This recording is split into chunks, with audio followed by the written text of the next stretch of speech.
and unmute you. And I have to turn off the countdown. I got so many things. This is like a Photoshop layer. It's like I got things to turn off. Let me see where the heck is that. There we go. Hey everyone, Richard Taylor here, and look who I have all the way from California, hey, Mr. Patrick Southern. And we're going to talk all about his film that he edited on Final Cut Pro. So people that say you can't edit films on Final Cut, Patrick is here to tell you you absolutely can. We don't believe there's people anyway, do we? I believe that they think that they can't. But that's all that I can say is that, like, their reality, their perception of what they can and can't do is their perception. Right. We absolutely did edit the entire feature film in Final Cut Pro. Currently cutting a special feature for the movie in Final Cut Pro. Like, it can be done. It was done. We know it can be. Not just by me, but like at the time that I was editing Faith-Based, there were, I think, like 5 other editors that I knew personally that were also working on feature films. Stephen Moyer was working on The Banker at the time. Exactly. Chris Mertens was working on like 1 or 2 different feature films at the time. Michael Yanovich was working on a feature film that actually, oddly enough, our movie got picked up by the same distributor as his. Oh, is that right? I think so. I think his is I think he's on the Dustwalker, which is on Gravitas Ventures. I think I got that right. Okay. Anyway, I remember having seen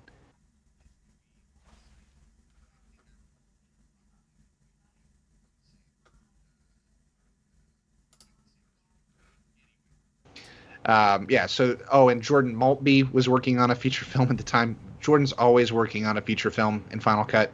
Okay. And he's usually working on slightly higher budgeted things, things between basically pseudo studio films. Whereas, right. The rest of us are working on independent features, but let's talk about the Banker. Other than The Banker, which So The Banker had Samuel Jackson. Is that who it was? Yeah. Samuel L. Jackson, and I believe Anthony Mackie was the other. Okay. Yeah. Because they did a demo of that or a preview of that at the last Creative Summit. We're going to talk about the Creative Summit shortly.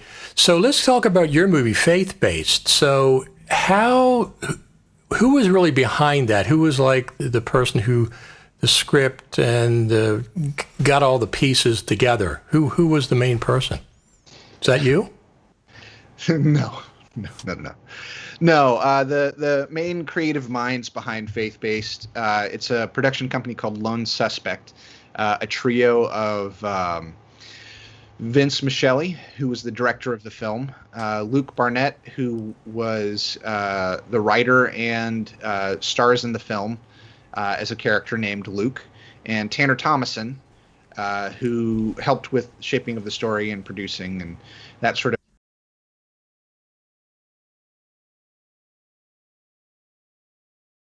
Originally, the idea was that the 3 of them were going to go out with friends and shoot with iPhones and just make a mockumentary for a low budget. And then they got a little bit of a budget, and ta-da! Now, they shot on 2 red helium 8K cameras. Wow. Yeah, 2 of them in 8K at all times, so that there was coverage for all of the improvisation. But yeah, the script was written by Luke Barnett. I'd worked with Luke and Vince, and I guess maybe Tanner was part of the last one. I don't know. But there was a TV pilot back in 2017 we did called Captain Carl's Institute for the Abnormally Bizarre, with Daniel Stern, Danny Woodburn, Lisa Schwartz, and it's a really good pilot. I'm bummed it hasn't been picked up yet, but maybe someday. And that was also cut on Final Cut? That was also cut in Final Cut. We cut it in Final Cut. Used some of those script sync methods that Kevin Bailey piloted for us back in the day. Right. So we did that. It was much shorter. It was about a 15 to 20 minute pilot presentation. And so then Faith-Based came around, and Vince didn't want to. He has a history as an editor. He was an editor for TMZ, and did a bunch of documentary and reality TV after that. But he edited his first feature film as a director and did not want to edit this one as a director. And since we'd worked together on Carl's, and Vince and I have known each other for, I don't know, since 2014. So he and I had a tendency of getting together like once a month and having a coffee and just catching up and seeing how each other were doing and all of that sort of a thing. And then this came up, and I was like, okay, I'd love to be a part of this. And so took a little convincing to let me use Final Cut Pro 10, but I was like, look, I'll take the full responsibility for this. If anything goes wrong, like, I'll take full blame. Who did you have to convince? Who was that the like executive producer or something, or? No, just Vince, because it was literally just Lone Suspect as the primary production company, right? At the time, and so the only person I had to convince was the director, who was Vince. Okay. So, okay. Thankfully, the barrier to entry for getting Final Cut in was Vince. He didn't have a whole lot of trust in Final Cut at the time, but he'll tell you now. He actually edits videos for Frame.io. Okay. And he edits in Final Cut. So he's become a fan. He's become a fan of the application. So that 8K footage, Helium 8K, those are big files, right? Yeah, we didn't edit those directly at the time. Okay. If I were given the chance to do it all over again, would I edit the 8K directly now? Well, with 1049, I'd probably import the Red files as the originals and the ProRes proxies that were captured in camera as the proxies, because you can do that now, right, in 1049. Right. So that's probably what I would do instead. But instead, at the time, we imported the ProRes proxies and then relinked later on, which broke inside of Final Cut because the proxies would write to the card 1 or 2 frames longer or shorter sometimes. We had, out of hundreds and hundreds and hundreds of clips, we had about 17. So it was like less than 10% of the time that this happened. Right. But depending on card speed, sometimes there'd be a couple of frame difference, and Final Cut wouldn't relink because exactly. But in 1049, if you import originals and then relink to proxies, and the proxies are of a slightly different duration, it will still bring those in. So there's an exception with relinking of proxies now. Well, that's a good feature though, because that's always been a bit of a problem. I go to relink things that I know it's the exact same the file, and it won't relink. I'll say, oh no, there's fingerprints on this file, or whatever the heck Final Cut says, something weird. There's some dust over here in the corner. Yep. We're not going to relink. No, I know it's the right file. I didn't change anything. So let me ask you a question about that. So you said it makes proxies, ProRes proxies in camera? Yes, we reported ProRes proxies, 2K ProRes proxies simultaneous to the 8K Red Raw. Yeah. Now, I'm going to presume both files are named exactly the same. Yeah. Because that's one of the things that Final Cut also likes, is when the files are named exactly the same for proxy work. Well, I mean, similar, right? Because the difference with Red files is that the Red Raw is actually spanned across, I think, 4 gigabyte chunks. Okay. Right? So you'll have a single clip, but that clip will end up spanning, it can be upwards of like 18, 20 files versus a single ProRes proxy file. Okay. So the Red relinking has always been a little bit different in Final Cut since I think 10.3, maybe a little sooner than that. Okay. But maybe it was even 10.2 something. But since at least 2014, 2015, around there, Final Cut has relinked to Red files differently. Okay. But in this particular case, the exception that is made for relinking proxies now would be the thing that I would use, right, to relink. So I'd ingest the Red files first and then relink to the proxies. And if the proxies were a few frames longer or shorter, it's not the end of the world because of the way that the proxy relinking were to work. If you were to try to relink back to an original file and the duration was different, I think you'd still run into the same issues that we've always run into. Right. From my understanding.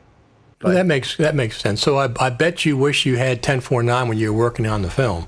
Well, of course, because during the process, there were three of us on the post team.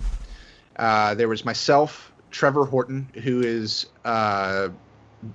directly descended from Michael Horton of Lossy Pug and Supermeat fame, i.e. his son. So it was me, Trevor, and then the director, Vince. And during the initial assembly of the film, we used Post Lab, and we split the film into 5 different reels. And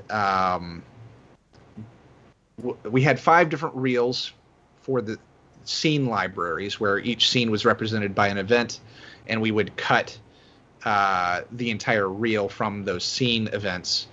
And then we also had like a dailies library that was just all of the rote files and where we did the creation of the the synchronized clips, the multicam clips, right, all of that sort of a thing. And that library could be used to check that you actually have all of the files that you're supposed to have, and all of the takes were accounted for, that sort of thing. But I would hop into a reel and I would start to assemble, and Trevor was actually able to go through and assemble. I did 1, 2, and 3 reels, 1, 2, and 3. Trevor actually did 4 and 5. So he wasn't just an assistant editor. He also has an additional editor credit, I believe, on the film. So Trevor helped do some additional editing by helping out getting that started. Vince and I started with reels 1 through 3, and Vince had come into the edit bay, but Vince would also, from time to time, he'd like go in and cut in music cues on scenes that he wanted to have new music on or whatever, or would, because he's got an editing background, he'd go in and tweak things, kind of like I guess like Glenn Ficarra and Jan Kovac, right? Whenever they were working on Focus or whatever, like Glenn would hop in and he'd also work from time to time.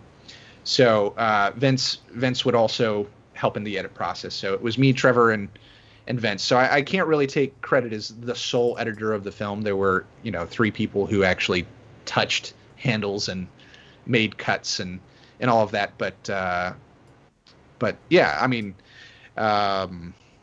we used PostLab, and then we would place the files in Frame.io that we had added. So if there was like new music or a new VFX shot or a new graphic or whatever, we would place that into Frame.io, and everyone else would download on their end. Because pre-COVID, we were actually, the 3 of us, working in 3 physically separate locations with our own copy of the media.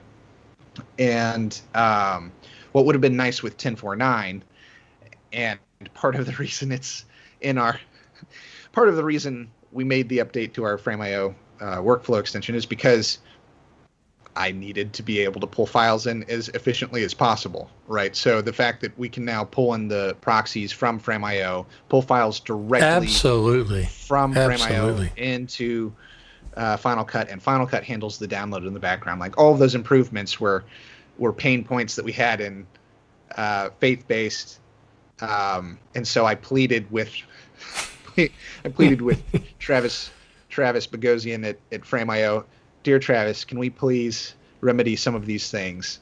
And so our new workflow extension in Frame.io kind of takes from some of my pain and the pain of some other users, and and also some of the things that just Final Cut was doing anyway, and makes use of that. So I was really pleasantly surprised at the 10.49 update. It seems the proxy is the biggest one, but it seems like they could have held that over for 10.5. Sure, they could have held it over for I'm whatever. glad they didn't. I've been, all summer long saying, just give us what you got. Give us what you got. Don't make us wait for 10.4.5. But that's a big, big change. I mean, we used to have 50% resolution ProRes proxy only, right? Right. Yep. Now we have 8 different varieties of proxies we can make. 4 H.264 and 4 in ProRes proxy.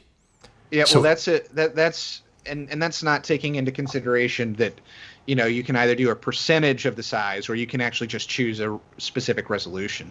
Right. Right. So if you've got some weird aspect ratio or whatever, you can do a percentage and still, so therefore you theoretically potentially have 16 varieties of proxy. Well, that's true. That's true.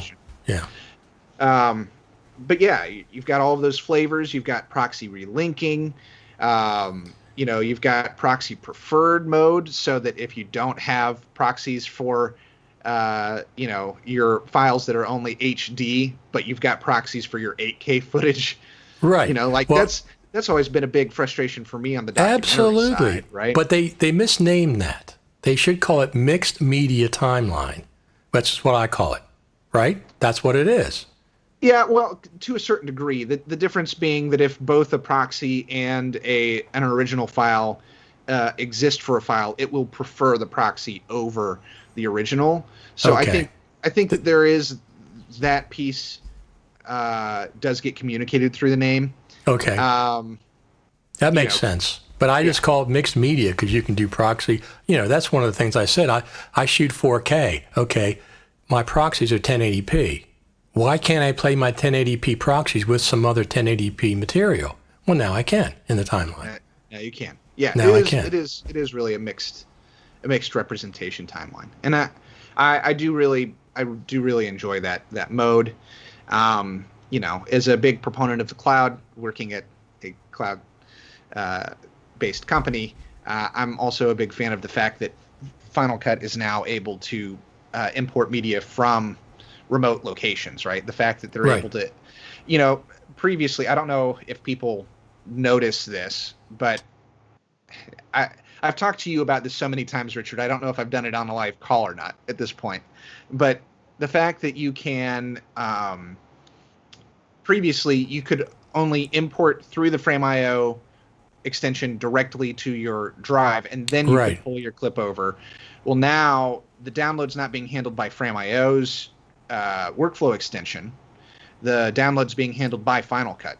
So literally at the FCPXML level, you're getting the information you need from the FCPXML that's being dragged into Final Cut to have Final Cut actually download that media. Okay. So because Final Cut's able to download that media, that's what enables just the one click and drop, number one. It allows now for the Frame.io proxies to come in as proxies. It allows the Frame.io originals to come in as originals.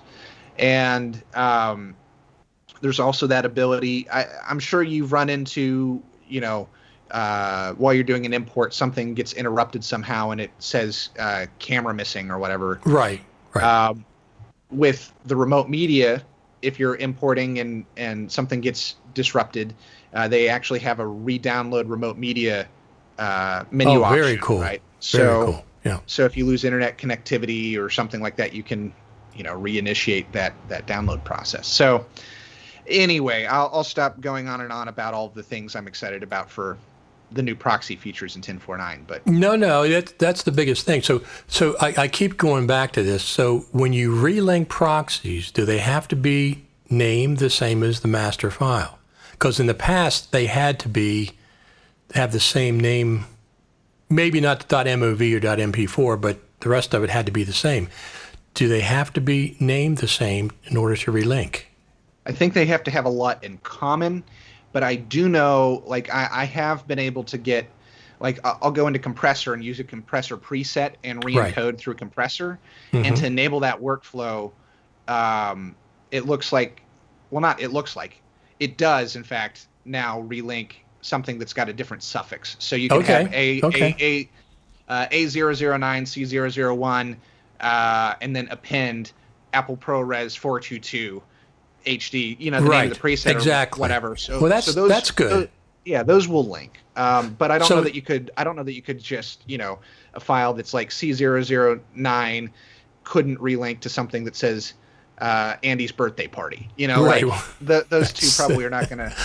That's probably good anyway. But I was wondering it because in the past they wanted to be. Final Cut wanted both of them to be named exactly the same, and I wasn't sure with the proxy relinking if the name, I couldn't figure out how are they going to keep the name the same across, from camera proxies and Frame.io proxies. But so it doesn't have to be, it must look at the video file, the time, and the audio channels or something, and maybe some of the name, I don't know. Yeah, my guess is that it's looking at least like the first, I don't know. Yeah, a couple things, 4 to 8 characters in the name, maybe more. I don't know. Right. So how was it to work with Jason Alexander and Lance Reddick? I mean, oh my God. They're both, Lance was on, I think he was on Lost, wasn't he? I think he was on Lost. He was definitely on The Wire. He's on Corporate. Okay. I know him mostly like as the guy from John Wick, okay, yeah, you're right. Yeah, I've seen him all over the place, but yeah, he is all over the place. Lance was a really, really nice guy. I actually got to meet him when we were shooting at the Axe Bar, and while he was in wardrobe and makeup, he and I talked about something. I don't remember what we talked about, but I do remember that it was a fun conversation. He's a really, really sweet guy, fun to work with. And then Jason. Working with Jason Alexander, that was a day, man. I can imagine. On camera, he is absolutely a presence. But in the movie, there's a moment where he is making a demonstration. He's making an analogy, trying to teach Luke, the main character, how entrepreneurial sales works. Okay. And so he's using a yo-yo. And so I had actually taken it upon myself to acquire the prop yo-yo for the film. The art department did not ask me to do that. They did provide a yo-yo. Right.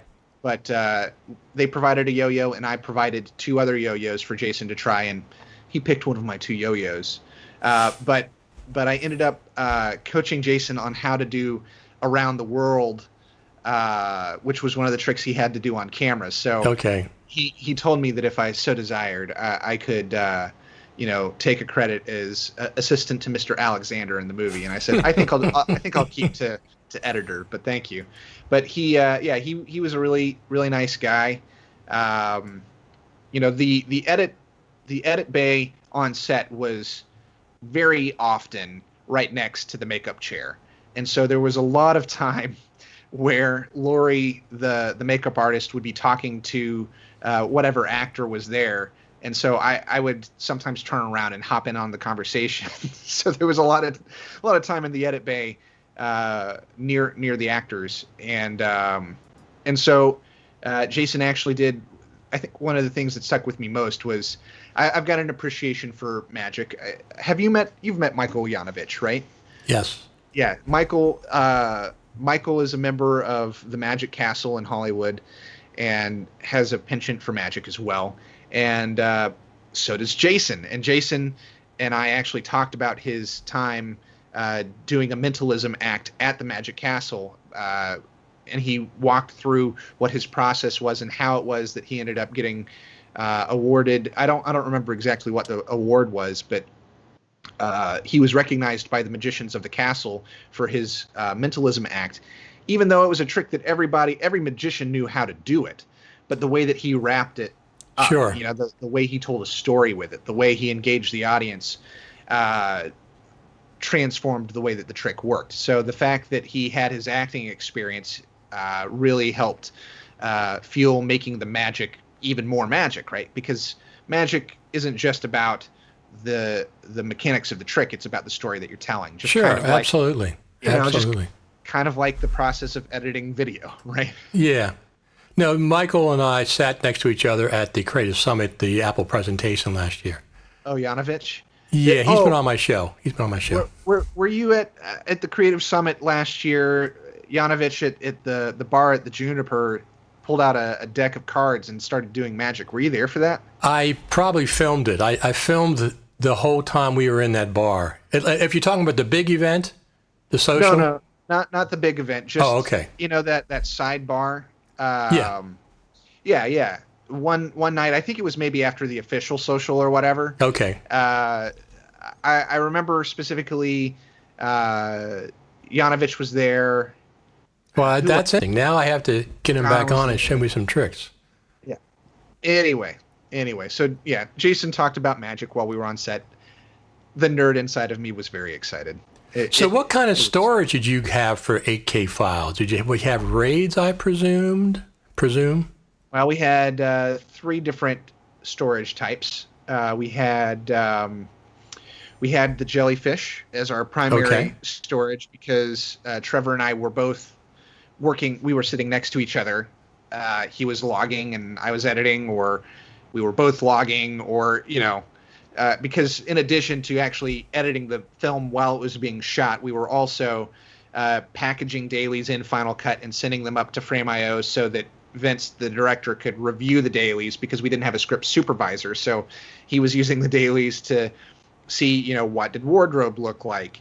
Where was the mug the last time we were shooting at this location? Okay.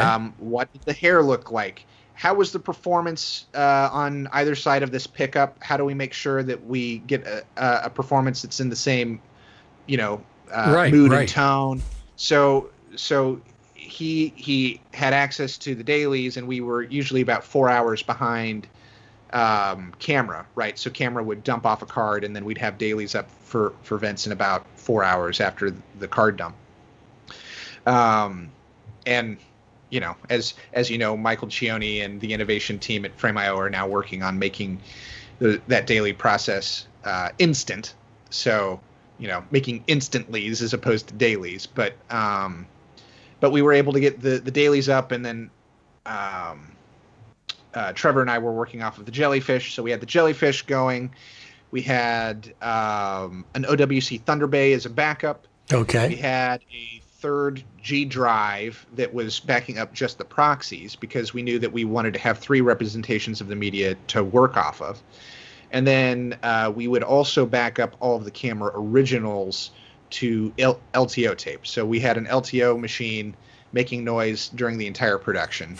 And so all editing happened with headphones to begin with. Well, isn't it interesting when we started going tapeless, but we're using LTO, and isn't that tape? And that's like the biggest, most secure way to back up stuff, isn't it? It or cloud, or the most secure way is three strip color separation film. Well, yeah, that's true. In a salt mine somewhere. Right. But, right.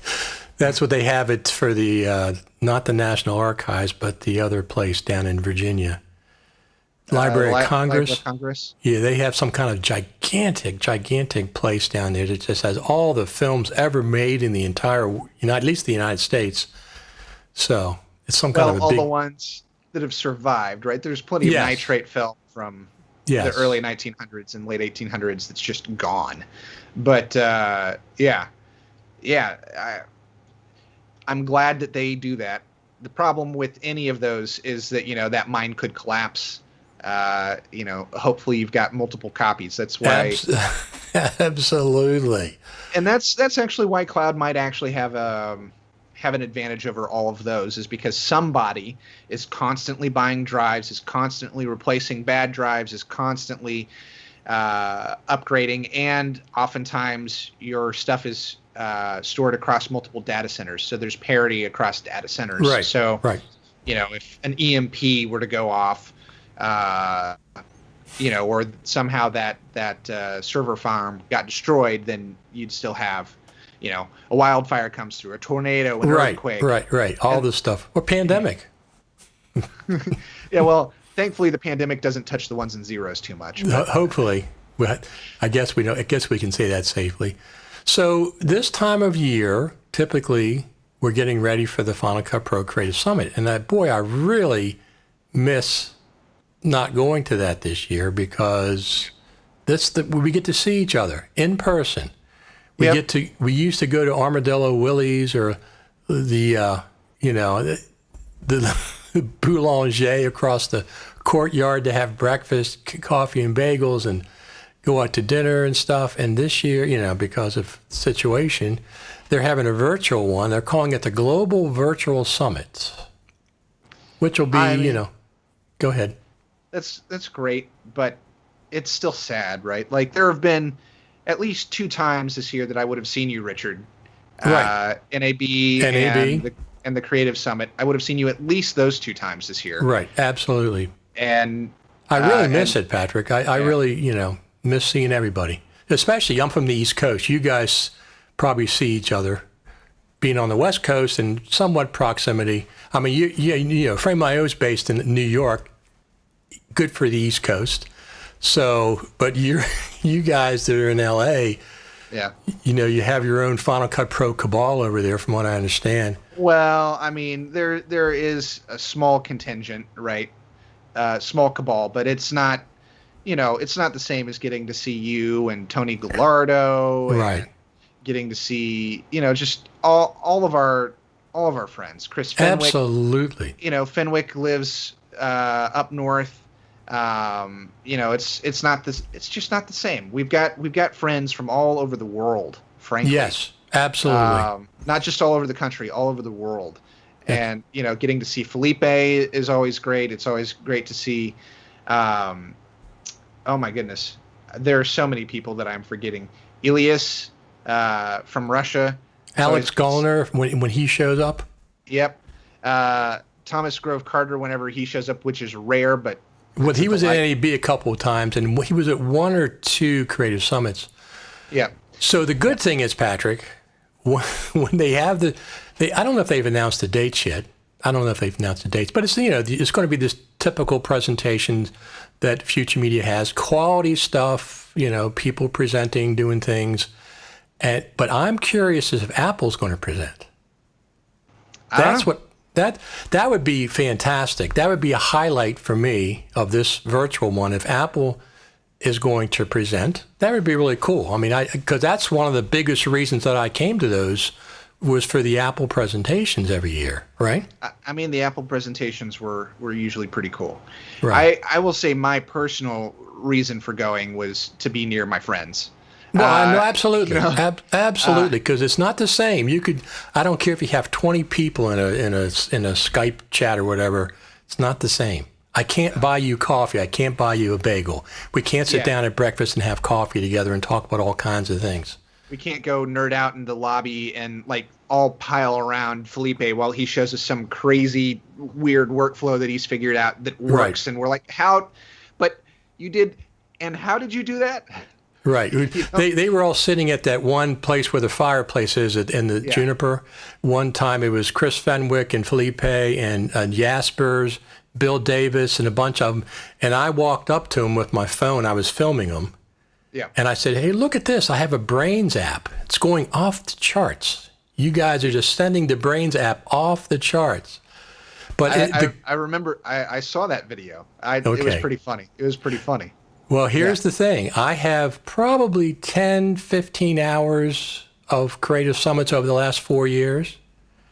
And when they announce the dates, I'll figure out how to work it out. But I'm going to come back on live and start playing some of that stuff, some of the behind-the-scenes stuff, showing the lobbies, not the presentations, other than maybe, I filmed you from behind, with the audience, because that's always important. You and Steve Martin, a couple. I'll show some of those clips as well because they're just showing the screen. I think the screenshots or the PowerPoints you guys are with audio is that's what they're pretty much showing. But I have probably about 10 hours, 15 hours over the last 4 years. This is probably my 170th live stream. It's right around 170. And one of the very first ones that I did, you were on. Oh, yeah?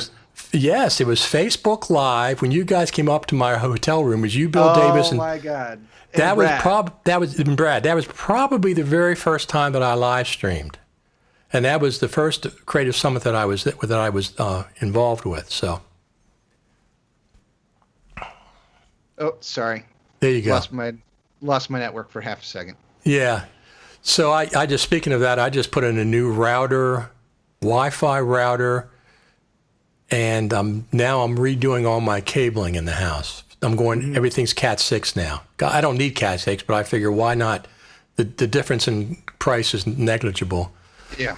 So I'm wiring everything up with the Cat 6 for future proofing. But anyway, so I'm going to play some of those. You know, Steve Martin, a bunch of them came up the following year up in the hotel room. We had a live stream from there. And I'm going to play some of the behind-the-scenes lobby things. I interviewed, there's a couple there with Mike Yanovich and Mike Matzdorf, different things. I have Thomas Grove Carter when he was at the summit. All kinds of neat stuff behind the scenes that people don't get to see. And I'm going to try to do some of that. And also I have Armadillo Willie's. Hell. I have one or two clips from Armadillo Willie's, yes. Yeah, that was a good place, man. Armadillo Willie's was great. I found a barbecue place locally to try to make myself feel a little less sad about Armadillo Willie's, but it's not quite the same. It's not quite the same. No, you're absolutely correct. It is not quite the same. So I got a couple more questions for you. Sure. So we can do a virtual summit, but we can't do a virtual Armadillo Willie's. We can't do a virtual... Was that place called Habit Burgers or Habit? I never could. It's Habit. I used to eat there all the time, and I wasn't sure how to pronounce it, whether it was just... Well, I mean, it's probably Habit Burger. Okay. Habit Burger's a pretty popular chain out here. Yeah. Okay, there you go. Yeah, probably Habit Burger. Because I used to go up there and get hamburgers between the sessions and things. Well, hey, it's good stuff. And your sessions were always good. I always really enjoyed your sessions there. Oh, thanks, Richard. Yeah. Absolutely. Yeah, hopefully during the Global Summit, got to talk to Jeff Greenberg, but hopefully I'll have a chance to do some stuff and talk about some fun new gadgets and gizmos. So we know that the new Macs are coming out, the silicon-based Macs. And I don't know if you saw this or not, but I posted it the other day. Intel announces 11th generation Tiger Lake chips as Apple plans transition to ARM-based with Thunderbolt 4, USB 4, PCI Gen 4, and Wi-Fi 6 support. So I'm going to presume that Apple Silicon is going to have to do all those things as well, right? You would think. Yeah. You would think. I mean, I guess we'll see what happens. Yeah, we will. I mean, because I think Thunderbolt is a spec that's put out by... Intel, isn't it? That's correct. Now, Apple has already come out and said, that people were saying, well, how can you do Thunderbolt on a silicon? And Apple has already said they're going to support Thunderbolt on silicon. They've already said that. They didn't say Thunderbolt 4, but they said Thunderbolt. So I'll be curious. I got the Mac Pro. I know you have one in your closet. Is that where it is? It's been in the closet, in the box maybe still. No, actually, it's. I've since picked up the Pro Display XDR. Oh man! And so it is actually the laptop that I am talking to you on is currently between the Mac Pro and the Pro Display XDR. I've got my little command station going on here. There you go. So one of the things about the Mac Pro is the CPU is socketed. So I'm wondering how far ahead we're going to be able to do a new CPU in the Mac Pro. Yeah, that's a good question. We'll find out going forward, yeah. Yeah. The other thing, okay, sorry, ADD moment, but back to 1049. Yes. And the new AllMetal Red plugin for Final Cut. Have you played with that at all? I have not.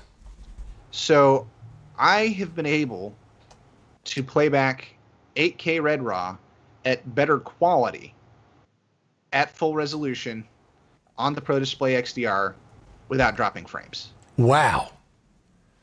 For a long time, too. It's not like just intermittently, like for, hey, I can get Right. like 4 or 5 seconds. Right, It's like right. it just does it. It feels like what editing 4K was a few years ago, right? Sure.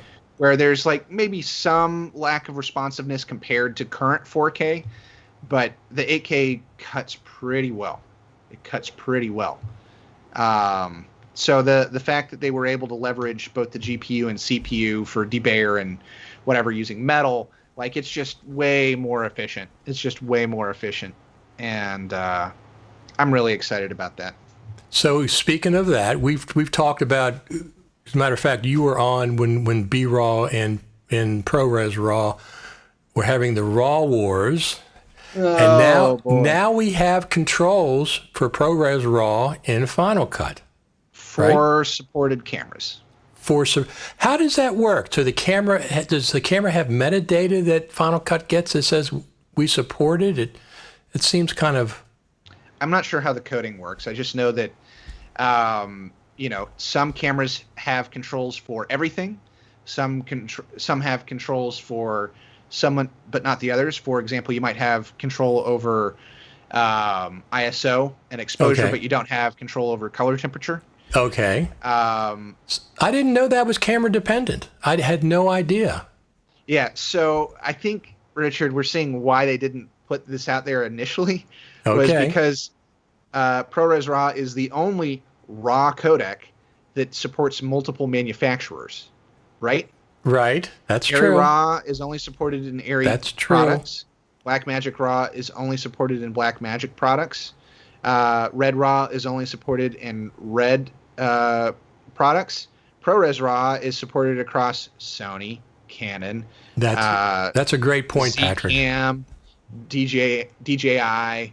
So like all of these different cameras have different kinds of raw data coming off the sensor and have different ways that they handle the passing of data over SDI.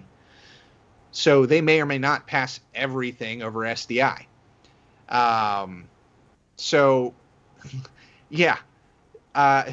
Something I very quickly found out last fall was how different metadata handling and all of that is between each camera manufacturer when it comes to what they're sending over SDI. Atomos has my full admiration for being able to support that many different cameras over, all of those different formats. Right.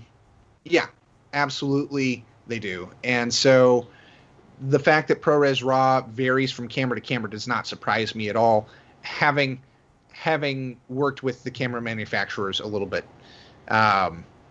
It's just now that I have a little bit more understanding of how the actual running of video over SDI works, it just because it's the same connector and it's the same cable. No, I understand. I understand that completely. We used to use HD SDI down at the National Archives we had a theater, 300-seat theater, and we'd show films down there, and everything was connected via HD. A couple of things were HDMI, some of the consumer stuff, but it was always a matter of, okay, we got to configure this right, configure that right. Boy, they had actually film projectors down there. Have you ever run a film projector live for a live audience? Not since I was like 8 years old. We had a 16 mil projector that we played. The actual movie film projectors. No, that's what I'm saying. We had a 16 millimeter film projector. Okay. And we I mean, my dad and I shot on film and edited on film when I was like between the ages of 3 and 6, and then we projected it for the neighborhood kids. Right. Yeah. What I'm referring to is, so we get Oscar films in there to play. They'd come in on a set of reels. I think 20 minutes per reel. Does that sound about right? Yep. Well, I mean, that's where feature film reels come into play, even in digital. So we would have a crew set up with these reels, numbered 1 through 6 or whatever the heck they were, and you had to watch the screen for the cue when to start the next reel manually. Well, it depends. It depends on. This is how we did it. So they had to watch for that cue on screen to hit the button to start the next reel so it would be continuous. Yeah, I had a friend who worked at a theater, and it was around 2010, 2011. One of the last theaters to still use film.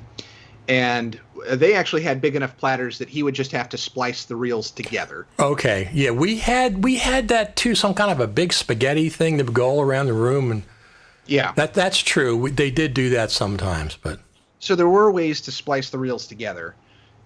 You're right. The magnitude of difficulty for what I was doing with a home projector is very different from an Oscar-winning feature film that's 2.5 hours long. And I'm thinking, what if you sneeze and miss the cue?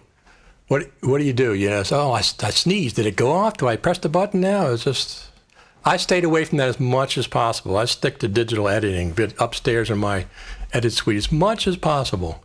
And then the way that you ran the film through the projector and everything. Yeah. Yep. I mean, we kind of had a somewhat similar process for screenings of faith-based, in terms of we took the 20-minute reels and then we'd stitch them together, and then we'd output, whatever the file was going to be for that particular screening. Did I tell you that we did? I think I mentioned at the Creative Summit, we did an actual full DCP in 5.1 surround sound for one of our screenings at Red Hollywood Studios. Wow. One of my favorite bits was that because of the way that rolls work in Final Cut, we had cut everything in stereo to that point, and it was like, we've got 3 days before we need to deliver this thing to them as a DCP so that they can start ingesting for the screening. Right. And they can't take stereo, or that increases the amount of time that they need to convert from stereo to something that'll play back in the theater. Okay. So we used rolls and switched into a surround sound project, had the compound clip thing going on, and we would just set the surround panner to the equivalent mode, right? So we didn't do that for dialogue, because dialogue you actually just want to go through the center channel. Right. So you just leave it alone, because mono audio automatically in a surround sound configuration will just go through the center channel. Okay. But we would apply the music surround panner mode, the pan mode. We'd do the music pan mode for music. We actually created a new roll for ambiances. So the thing that took time was going back through the reels, finding, beds of ambiances and marking those with the ambience roll. But once we had done that, that took about 10 minutes. We'd go back in and we'd just take that entire roll from the timeline level that comprised of a compound clip per reel, and we would just go to each reel and select that roll and change it to the ambience mode. And then for effects, we used the dialogue surround pan mode because it would pipe it across the front, left, and right, and the center channel. So if you had a stereo effect, it would go across the entire front. So we very quickly, in about 15 minutes, went from a stereo mix to a surround mix for the entire feature. Then we output from Final Cut, went into Resolve, because Resolve has the proper tools to be able to make a digital cinema package. Okay. We did the encoding to a DCP through Resolve, and then had to copy over to a pre-formatted Linux drive. But using just Final Cut's surround panning mode and then encoding through Resolve for the DCP, we were able to get the thing turned over on time, and it looked great.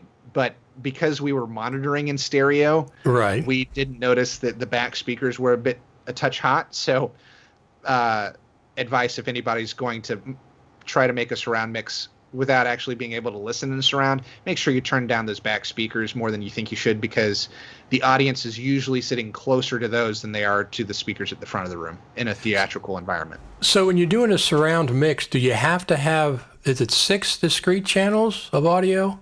Yep. Including the LFE. Yeah, it's 6 discrete channels. And do you record 6 initially? No, by no means.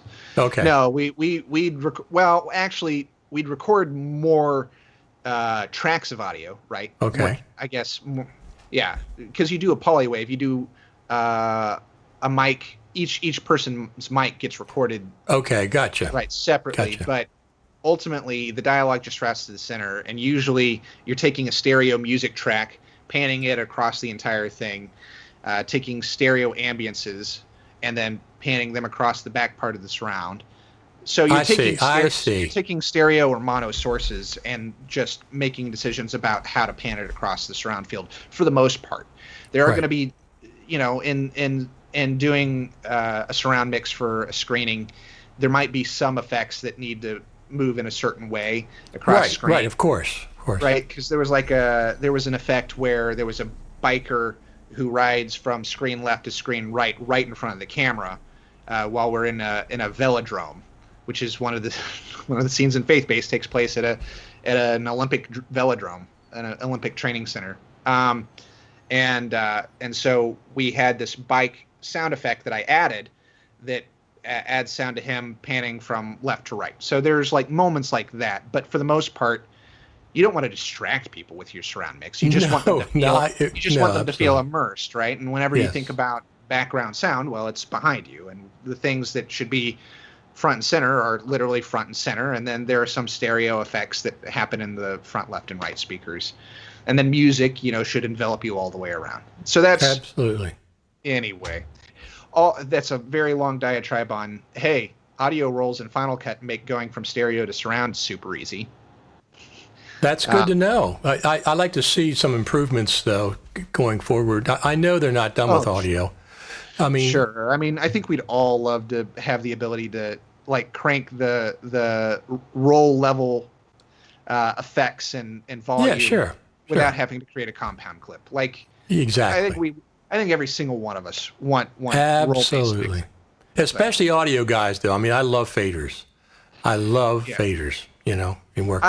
I enjoy faders as well. I think the bigger thing for me is I don't want to wait until the very end to apply things like compression, or EQ, and I want to be able to make changes to compression and EQ and still have access to all of my audio. As you're going, sure, because it changes everything.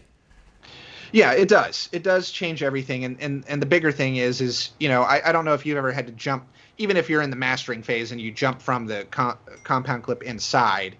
You're still jumping from one mode into another mode. I'd rather stay in line as much as possible and not have to. But, from a software design standpoint, I understand that just designing that to work well and as intuitively as possible is a difficult ask. Right? Absolutely. And every software designer is always trying to find what is the most intuitive, discoverable way that I can do this so that people don't think that it's buggy, right? Because a lot of times something being buggy is just poor design. Right. Now, do you buy your own Mac, like your MacBook Pro, or do you just get them from the companies you work for? I'm just curious because going forward. Intermittently, I'll buy my own machine, right? I'll buy my own machine every 5-6 years, something like that. Because I got the Mac Pro 2019. That's my main machine. But I'm in the market for a MacBook Pro. Because I have a 15-inch 2019 15-inch, not the 16-inch.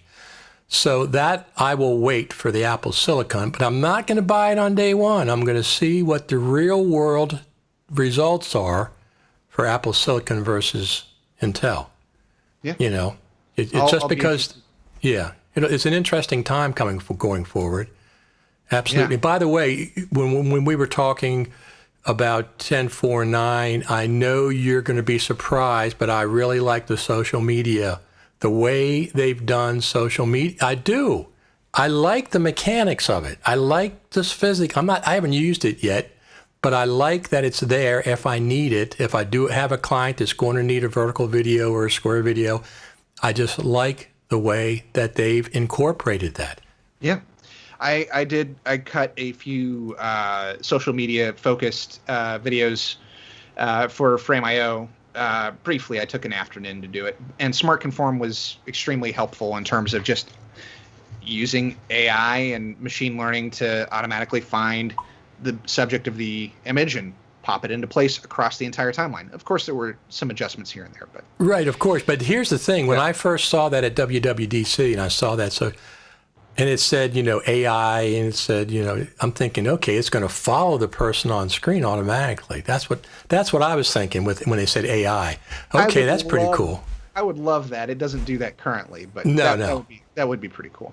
Yeah. Well, Richard, unfortunately, I got to hop off. I've got some meetings coming up, but it's been great hanging out with you today.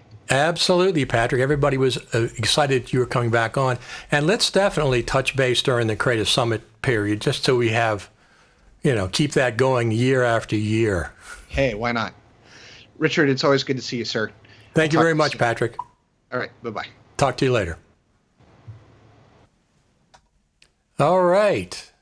Mr. Patrick Southern. So we had a few comments here. So one of the things that I've done on Twitter recently, I've mentioned that when you go to the Final Cut Pro page to report bugs or request things, it only goes up to 10.4.8 presently. But in the comment field, I put in there 10.4.9, and I asked them to change that. So apparently that's going to be changing at some point. But what else do we have to talk about? I have a couple of apps to give away, but I think I'm going to wait for another episode to do that because I knew Patrick had to leave early, and I didn't want to stop and get involved with that. Let me just close this down. There we go. Close that down. I didn't want to stop and get involved with that today. We'll do that on another episode of Final Cut Pro Radio TV. Let me see here. I'm just going to check a couple of things before we leave. Anything else you want to ask before we go here? Is Final Cut Pro Radio TV live? And anything else you want to say, just go ahead and post it in the comments section. And let me just check, make sure nothing's breaking on Twitter while we're on there. Well, Apple has the new event coming in next week. Some people think it's an iPhone event. I'm not sure that it's an iPhone event. I think it's just going to be an Apple Watch, and I think they will do the iPhone event in October. A lot of times they have two events. Maybe the iPhone event and maybe the Apple Silicon. They'll announce what the first Mac's going to be on Apple Silicon. So, we forgot to mention Patrick's video film, I should say, faith-based, is coming to the United States on October the 9th, I believe. Let me just check here. Somewhere I have that in my notes. I'm pretty sure it's October the 9th. It's coming to video on demand and the movie theaters in the United States, whoever's having those. Yes, October the 9th. Faith-based is the video, the film that Patrick cut. He edited in Final Cut Pro 10. So there you have it. Go over there to, let me turn this on.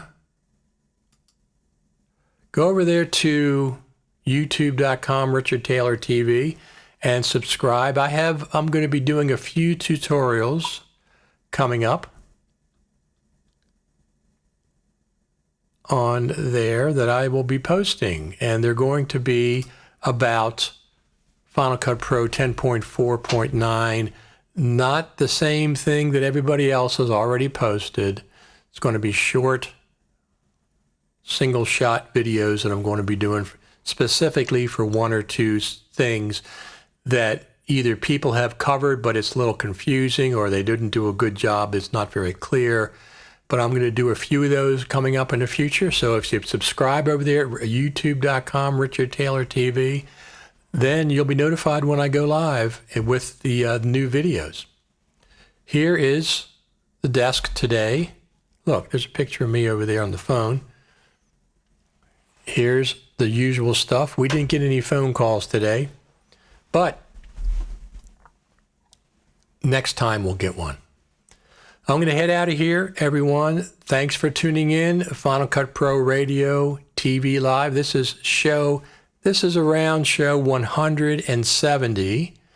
Nobody that I know of in the Final Cut Pro community has done as many shows. I've been starting 4 years ago at the Creative Summit. And I'm going to be posting, when the Creative Summit comes, I'm going to be posting a lot of behind-the-scenes videos showing this different events that we had that you don't get to see normally. And I'll be posting them, and you can follow along at youtube.com, Richard Taylor TV. I'm also on facebook.com, Richard Taylor TV, but I'm not accepting friend requests. You can follow along there. So, I think that's it for today. This is Richard Taylor. At this point, I think I will be signing off. I'll talk to you all later. Thanks for tuning in.